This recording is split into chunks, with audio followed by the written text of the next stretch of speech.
was wired for electricity 4 years ahead of its time when it was being built. The construction started in 1884 and finished in 1888. And it in itself I will touch on here in a moment because there's significance behind it. The Clark Mansion was the first mansion, private-owned home in the city of Butte, or as far as it goes, state of Montana, as far as I know, to have electricity and both gas lights. And it was the first mansion in the state of Montana, private home, to have running water. Anyway, Marcus Daly brought George Hearst himself into Butte, of the wealthy Hearst family. And he took George Hearst down into the depths of the Anaconda mine and had to convince him that copper was worth mining for. And he did. And the outcome is George Hearst had helped Marcus Daly purchase the Anaconda mine and several other mining locations within the Butte District, Silverbow District. How did they handle that water first? And what happened is W.A. Clark, there was a man named J.L. Farling, I believe that was his name, who found the lode or the claim for the Lexington, which was not mine, which was not far from the Marcus Daly's Anaconda mine. You mean the Alice and mine? What Clark would do, no, that is the Lexington. I mean, not far from Daly's Alice mine? Yeah. And what would happen is Clark would purposely situate his shafts in his mine higher than that above Marcus Daly's. And it would constantly flood Daly's mines. So Daly had to devise a plan to mine below the water table, which he eventually did. Which the significance of this story and the significance of this, which made that mine of Daly's the first mine in the Butte District, and as far as I know, Montana, to mine below the water table. And there's a book by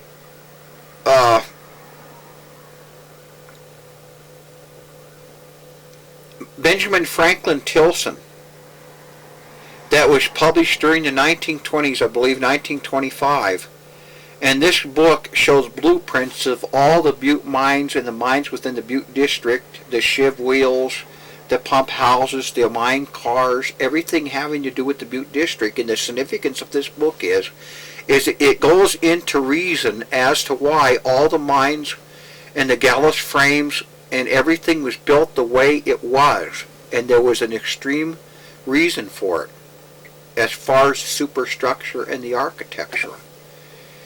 And anyway, Clark, I guess, purchased this mine for almost near nothing. I think the story goes he gave J.L. Farland a wagon and a $20 gold piece so that J.L. Farland could start his own wagon company.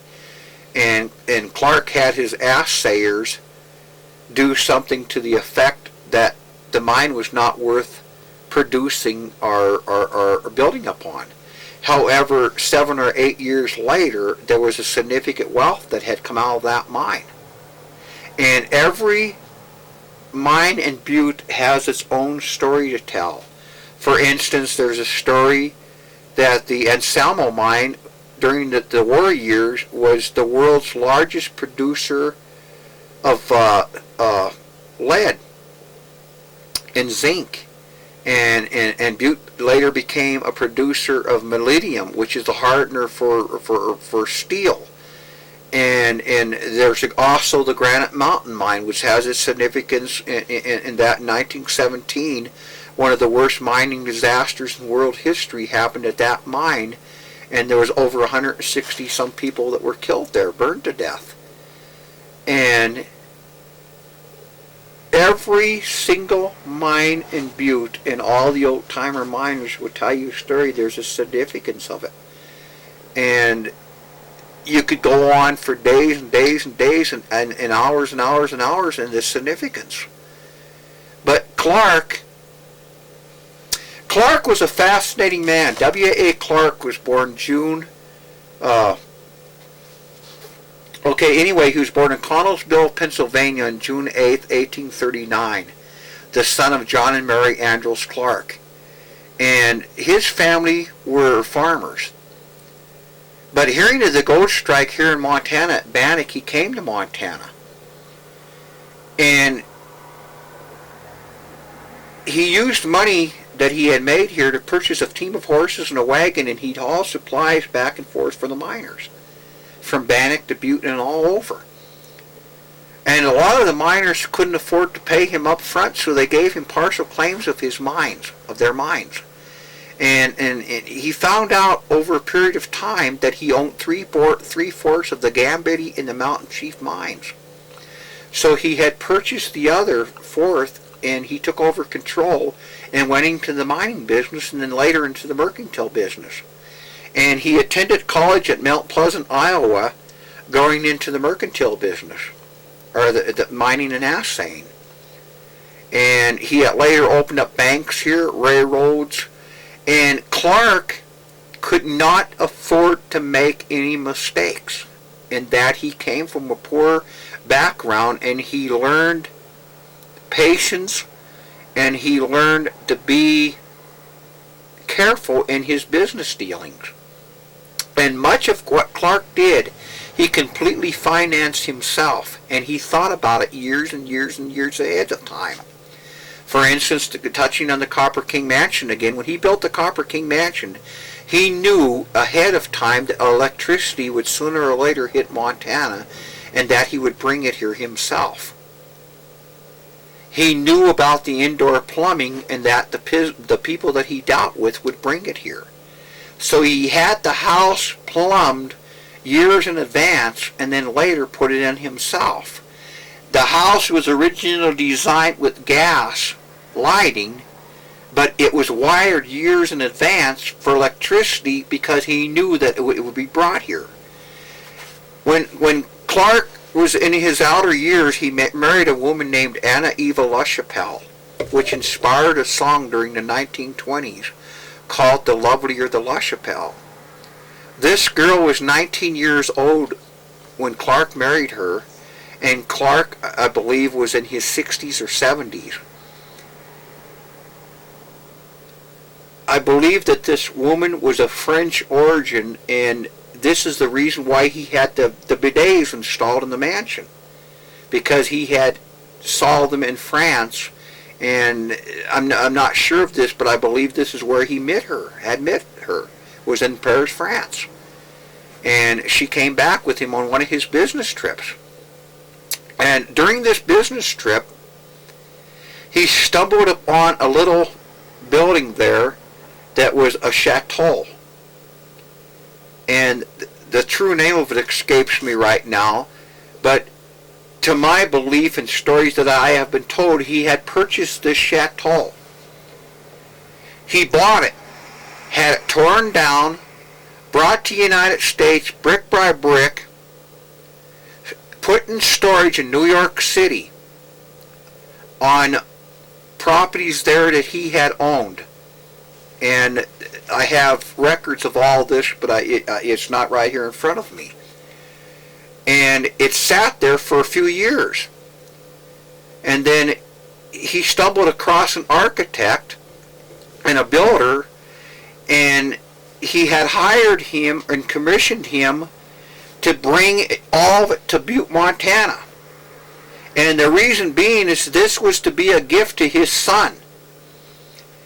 And as far as the people here in Butte know, it was built here, which in its own sense it was. It was reassembled here in Butte, Montana, up here on Broadway Street. And this later became known as the Art Chateau, but it was originally the Charles Clark home for his son. And his son had lost this in all interest due to a scandal that he was involved in, his involvement with his dad's participation in trying to buy senatorship to the United States Senate during the 1920s. W. had in fact tried to blackmail his way and bribe his way with $10,000 10 $1,000 bills into the U.S. Senate. And he made a lot of enemies within the New York district, but his biggest mistake, he made an enemy of Vanderbilt, Cornelius Vanderbilt. And the outcome of this is that when Clark died, his house there on Fifth Avenue in New York City was torn down. Vanderbilt had it torn down because of his power and influence there in New York City. He had this building torn down and pushed into the East River. But they did save Clark's art collection. And this was Clark's true passion, was collecting art. And getting back to Paris, France, Clark had stumbled across an art expedition there, and there were several Rembrandt paintings. And as the story goes, as I was told, and from what I had researched, is Clark was in Paris, and he come across these Rembrandt paintings that he wanted to purchase. And also there was Mark Twain. And Mark Twain had taken an interest in two of these paintings. And as the outcome came, Mark had bought them out from under him. And Clark was made fun of because the people there in France did not know of his stature and his position in life. They thought of him as a worthless miner. But they did not know that he actually owned these mines and in his control. And in fact, during Clark's later years in life, his estimated income was $17 million a month, tax-free.